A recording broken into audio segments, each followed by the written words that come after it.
What's up, y'all? Welcome back to Mental Groove. Tonight's call takes a serious turn. A 30-year-old woman asks if marriage is still possible after a past in adult entertainment, and Kevin Samuels doesn't sugarcoat the reality, responsibility, or the work it takes to move forward. How are you?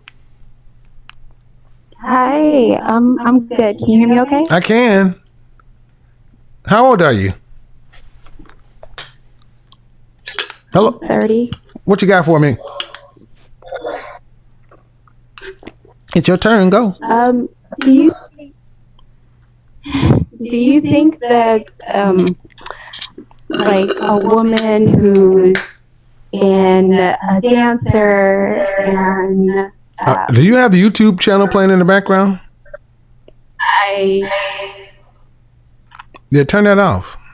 I don't know. Do I think a woman has been a dancer? You mean like a exotic dancer? Yeah, a woman who's been a dancer and has done porn before. Okay. Let me hold on. You sound like you have background noise going on somewhere. Go ahead. Say something again.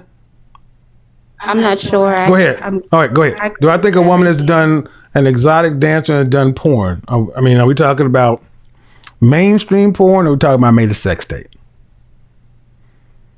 I guess it'd be more like amateur Okay, go ahead. kind of stuff. But do you think a woman who has like a past like that has any value in the marriage market?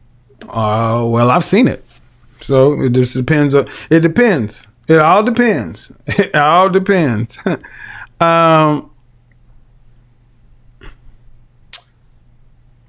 First, before anything else, start the same place. Counseling. If that's you, have you gone to see a counselor? Therapist? No. Well, then that's where it all starts, because most women don't want to have sex on camera for money and then think they're going to go have a normal, healthy, functioning life. Now, I've seen this happen, but that's the one of the first things, because you have to answer that question for somebody. Somebody comes along and says, "Hey, how you doing?" And they ask you about your background. What happens when you have to tell them the truth? Now, Now, I mean, they seem cool about it at first, but eventually they kind of use it against me. Well, it depends on who you're dealing with.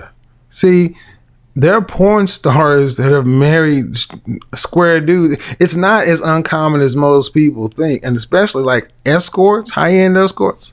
A little birdie told, well, I'm not going to tell much about myself, but I just know this happens. But you got to be able to explain it. You got to be able to explain it. You got to be able to explain why you did what you did. How long ago was this? Was my early 20s. So how long ago? Almost 10 years ago. All right. Is this stuff still in circulation? I mean, I would imagine. I know one of my exes came across it, but Okay. How tall are you? I'm 5'6". Dress size? I don't know. I think I'm like a 3 or 4. How much did you weigh your last weigh-in? I'm 127. Now here's where it has to. Did you do? Was it just normal? Was it just typical porn, or was there any like group scenes, any gang stuff? No. On any? That matters, because when you start, the more extreme. Okay. No. Yeah. Was it guy on girl, girl on girl? It was just like me and a guy. So guy on girl. So, did you ever do more than one performer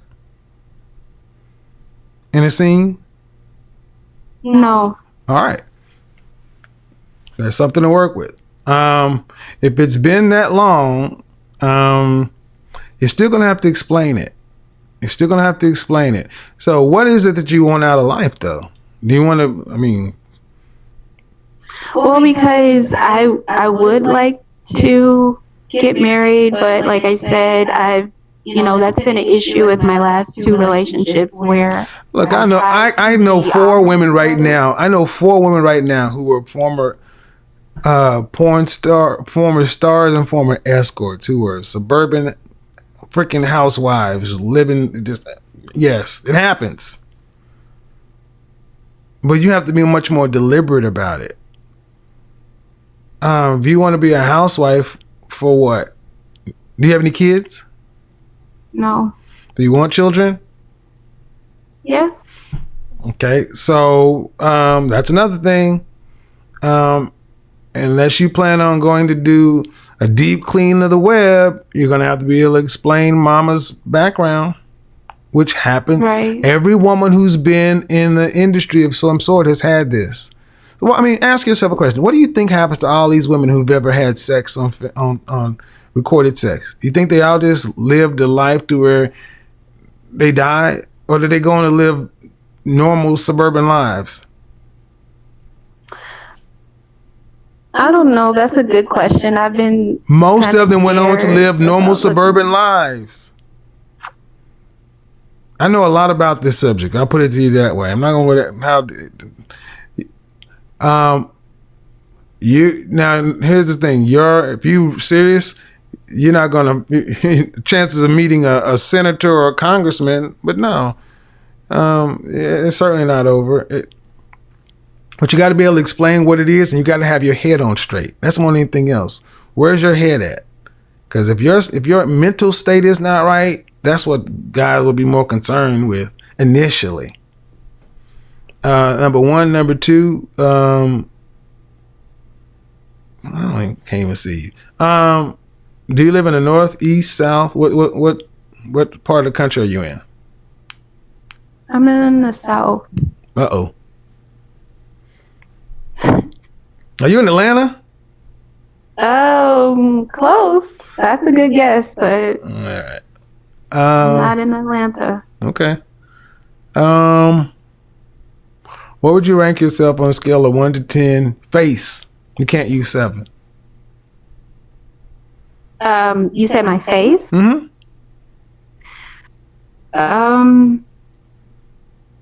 Can't use 7. My face? Mm-hmm. Ooh, I don't know. 3? That's ugly. You're unattractive? Well, I mean, I haven't been told that I'm unattractive, but I don't know. I feel like I could be better. Okay, I don't know, ma'am. You're not on camera and I don't have a picture. If you're a 3, you got bigger problems than porn. Okay, well, I guess when you say just face, like I feel like my face is a 3 and my body is a 7 because I'm really like into fitness, if that makes sense. So Yeah, okay. Here's the thing. It could be. I don't know. The only thing I can tell you to do is cam up, send a picture or something. But if that's the case, 4, 5, 6 is cute, 5 is normal or average, and 4 is below average. 3 is unattractive. 2 and then 1 is just like god awful ugly. 3, okay, I don't know. at 3, 3 is 3. 1, 2, 3 are the areas to where guys won't be seen in public with you. They won't. You can never be a public girlfriend or something like that for a high value guy. Or unattractive women. I don't know. But let me get back to where I said it. Number one, you got to clear up what you did. You got to be able to explain it to somebody. And you need to, and then more than that, they got to know where your head is at, because somebody marrying a woman who was in adult film, who wants to be a housewife and be a mother, that's a red flag to a lot of people. So unless you really clear that up, it's going to dog you. It's going to dog you, as it should. I mean, I think you realize, that was probably not the smartest thing to do. Yeah. So you got to approach it that way. Can't just act like you didn't do it. You got to fix it. Thank you. Yeah, guys. I mean, you got to think about the sheer amount of women that go into film. The sheer amount of women that go into film. This conversation is heavy, but it's one of the more honest ones. The caller isn't asking for validation, she's asking for truth. Kevin makes it clear early on that a past in adult entertainment doesn't automatically disqualify someone from marriage, but it does come with consequences that can't be ignored or rushed past. Her pattern of attracting men who initially accept her past only to later weaponize it shows unresolved issues on both sides, especially her own boundaries and self-worth. Kevin's insistence on counseling isn't punishment, it's preparation. Wanting marriage, children, and a traditional role while carrying unresolved trauma and public history creates conflict if it's not addressed head-on. Rating herself a 3 signals deeper self-esteem problems beyond the profession itself. The real takeaway here is accountability with compassion. Redemption is possible, but only through clarity, honesty, and serious inner work. Marriage isn't impossible, but pretending the past doesn't matter is.